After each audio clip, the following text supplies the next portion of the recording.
നമസ്കാരം. തമിഴ്നാട്ടിൽ വിജയ് നടത്തിയ ഇഫ്താർ സംഘവുമായി ബന്ധപ്പെട്ടുകൊണ്ട് വലിയ തരത്തിലുള്ള ചർച്ചകളാണ് ഇപ്പോൾ നടക്കുന്നത്.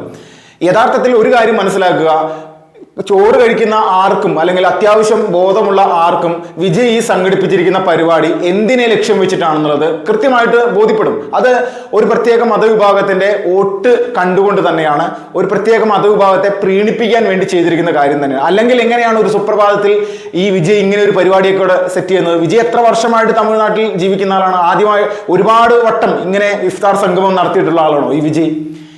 ഒരു രാഷ്ട്രീയ പ്രസ്ഥാനം രൂപീകരിച്ച സമയത്ത് ആ പ്രസ്ഥാനത്തിന്റെ മുന്നോട്ടുള്ള പോക്കിനും കൃത്യമായിട്ടുള്ള വോട്ട് ബാങ്ക് തനിക്ക് ലഭിക്കണമെങ്കിൽ ഒരു പ്രത്യേക മതവിഭാഗത്തിന്റെ വലിയ തരത്തിലുള്ള പിന്തുണ വേണം. ഈ പിന്തുണയുണ്ടെങ്കിൽ അത്യാവശ്യം മോശമില്ലാത്ത രീതിയിൽ മുന്നോട്ട് പോകാൻ സാധിക്കും.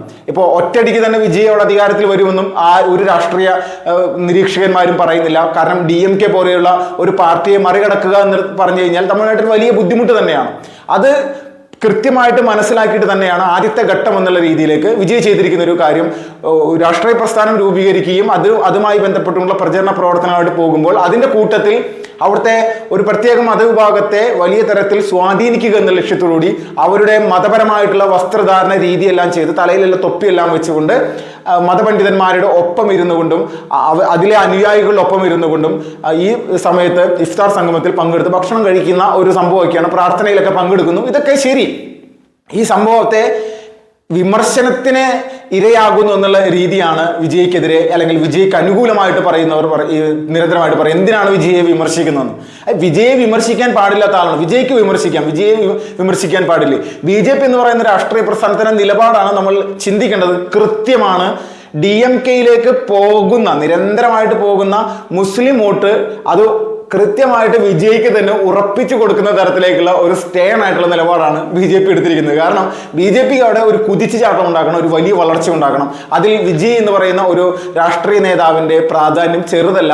നിരന്തരമായിട്ട് DMK-യിലേക്ക് പോകുന്ന പല വോട്ടുകളും വിജയിലേക്ക് എത്തിപ്പെടുന്ന ഒരു സംഭവത്തോടു കൂടി BJP എന്ന് പറയുന്ന രാഷ്ട്രീയ പ്രസ്ഥാനത്തിന് അവിടെ കൃത്യമായിട്ടുള്ള ക്ലച്ച് പിടിക്കും. കാരണം വലിയ രീതിയിൽ തന്നെ ഏകപക്ഷീയമായിട്ടുള്ള വിജയത്തിലേക്ക് പലപ്പോഴായിട്ട് കഴിഞ്ഞ കുറച്ച് നാളുകളായിട്ട് DMK പോയിക്കൊണ്ടിരിക്കുകയാണ്. അതിനൊരു രാഷ്ട്രീയപരമായിട്ടൊരു തന്ത്രം എന്നുള്ള നിലയിലേക്ക് ഒരു പുതിയ രാഷ്ട്രീയ പ്രസ്ഥാനം വരുമ്പോൾ അതിന് DMK-ക്ക് കുറച്ചുകൂടി പ്രശ്നങ്ങൾ ഉണ്ടാകുന്ന ഒരു രീതി വന്നു കഴിഞ്ഞാൽ അത് BJPക്ക് ഗുണകരമാകുന്ന കാര്യം തന്നെയാണ്. അതിന്റെ സൂചനകളാണ് കഴിഞ്ഞ പാർലമെന്റ് ഇലക്ഷനിൽ തമിഴ്നാട്ടിൽ സംഭവിച്ചത്.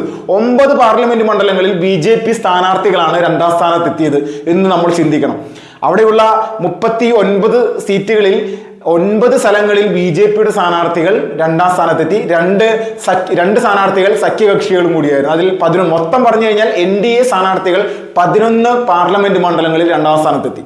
അത് ഒന്ന് BJPയുടെ സംസ്ഥാന അധ്യക്ഷനായിട്ടുള്ള അണ്ണാമലൈ മത്സരിച്ച കോയമ്പത്തൂരിലാണ്. അപ്പോൾ കോയമ്പത്തൂരിലേക്ക് ഒരു മത്സര രീതിയൊക്കെ നോക്കിക്കഴിഞ്ഞാൽ ചരിത്രപരമായിട്ടുള്ള ഒരു മുന്നേറ്റം തന്നെയാണ് BJP നടത്തിയത്.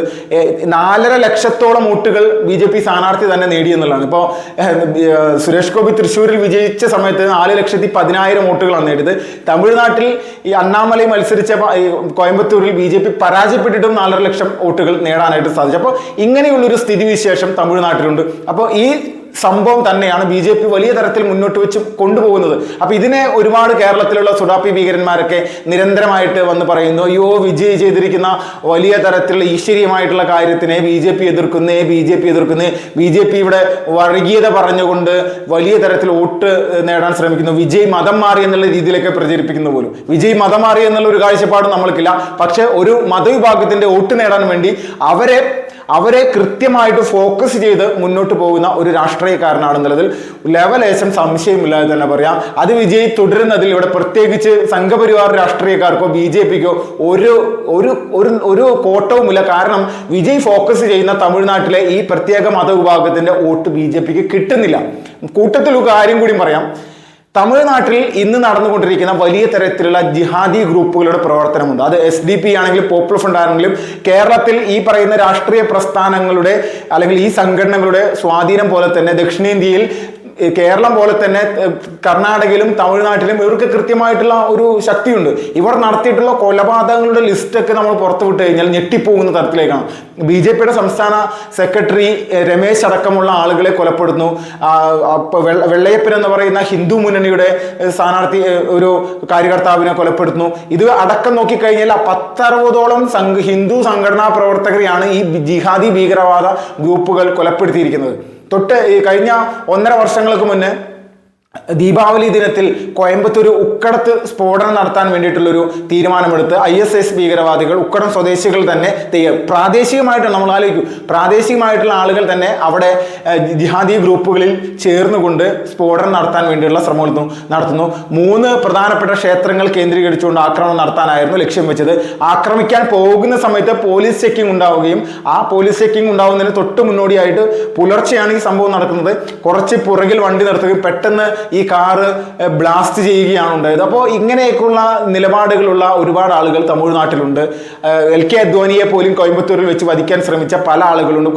അബ്ദുൽ നാസർ മദനി അടക്കമുള്ള ആളുകൾ നിരവധി വർഷം അതിൽ ജയിലിൽ കിടന്നതാണ്. പിന്നീട് ചില തെളിവുകളുടെ അഭാവത്തിൽ പുറത്തേക്ക് പോകുന്നതാണ്. ആ തെളിവുകളുടെ അഭാവം എന്നൊക്കെ പറഞ്ഞാൽ രാജ്യത്ത് UPA കോൺഗ്രസ് ഭരിക്കുന്ന സമയത്ത് ഇതുപോലുള്ള പല സംഭവ വികാസങ്ങളും ഉണ്ടാവും. പല ആളുകളും രക്ഷപ്പെട്ടിട്ടുണ്ട്, പല ആളുകളെയും പിടിക്കാതിരുന്നിട്ടുണ്ട്. പല ഭീകരവാദ ആക്രമണങ്ങളും നമ്മുടെ രാജ്യത്തുണ്ടായി കഴിഞ്ഞിട്ട് അതിനെതിരെയൊന്നും നിലപാട് എടുക്കാനോ കൃത്യമായിട്ടുള്ള തെളിവെടുപ്പിലൂടെ പ്രതികളെ പിടിക്കാനോ സാധിക്കാത്ത തരത്തിലുള്ള സാഹചര്യം ഉണ്ടായിട്ടുണ്ട്. അപ്പോൾ ഇതുപോലെയുള്ള കാഴ്ചപ്പാടുള്ള തമിഴ്നാട്ടിലെ ജിഹാദി ഗ്രൂപ്പുകൾക്കെതിരെയൊക്കെ ഈ വിജയ് എന്തെങ്കിലും ഒരു ശബ്ദം ഉണ്ടാക്കാനുള്ള ഒരു സാധ്യതയുണ്ടോ എന്നുകൂടി നമ്മൾ പരിശോധിക്കണം. രാജ്യദ്രോഹികൾക്കെതിരെ എന്തെങ്കിലും നടപടി എടുക്കാനായിട്ട് അല്ലെങ്കിൽ എന്തെങ്കിലും ഒന്ന് സംസാരിക്കാനായിട്ട് ഈ പുതിയ രാഷ്ട്രീയ പ്രസ്ഥാനം വരുമ്പോൾ ഇന്ത്യ മഹാരാജ്യത്തിനെതിരെ അല്ലെങ്കിൽ നമ്മുടെ നാടിനെതിരെ പ്രവർത്തിക്കുന്ന തീവ്രവാദികൾക്കെതിരെ കൂടിയാണ് നമ്മുടെ ഈ ഒരു രാഷ്ട്രീയ പ്രസ്ഥാനം മുന്നോട്ട് പോവുക എന്നുള്ള ഒരു നിലപാട് കൂടി വിജയ് എടുക്കാൻ പറ്റുമോ? അത് എടുത്തു കഴിഞ്ഞാൽ ആണത്തമുള്ള ആളാണെന്ന് പറയാം. പക്ഷെ അത് ചെയ്യില്ല. ചെയ്തു കഴിഞ്ഞാൽ വിജയ് ഉദ്ദേശിക്കുന്ന രാഷ്ട്രീയം നടക്കില്ല.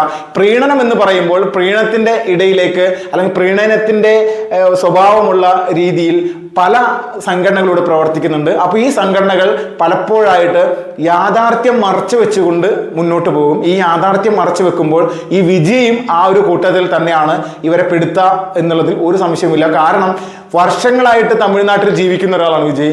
എത്ര ഇഫ്താർ സംഗമങ്ങൾ നടത്തിയിട്ടുണ്ട്.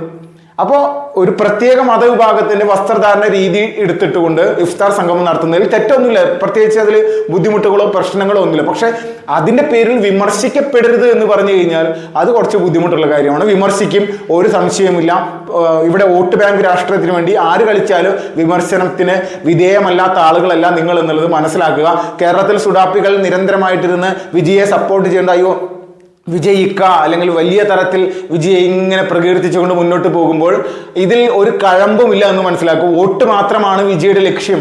ഈ വോട്ട് യഥാർത്ഥത്തിൽ ഇവർ വോട്ട് ചെയ്തു കഴിഞ്ഞാൽ അല്ലെങ്കിൽ ഇവരുടെ വോട്ട് വിജയ് പിടിച്ചു കഴിഞ്ഞാൽ ഏറ്റവും കൂടുതൽ ഗുണമുണ്ടാകുന്നത് BJP കൂടിയാണെന്ന് മനസ്സിലാക്കുക സുഡാപ്പികളെ. കാരണം വിജയ്ക്ക് കിട്ടുന്ന വോട്ട് യഥാർത്ഥത്തിൽ വർഷങ്ങളായിട്ട് DMK-ക്കും AIDMK-ക്കും പോയിക്കൊണ്ടിരിക്കുന്നതാണ്.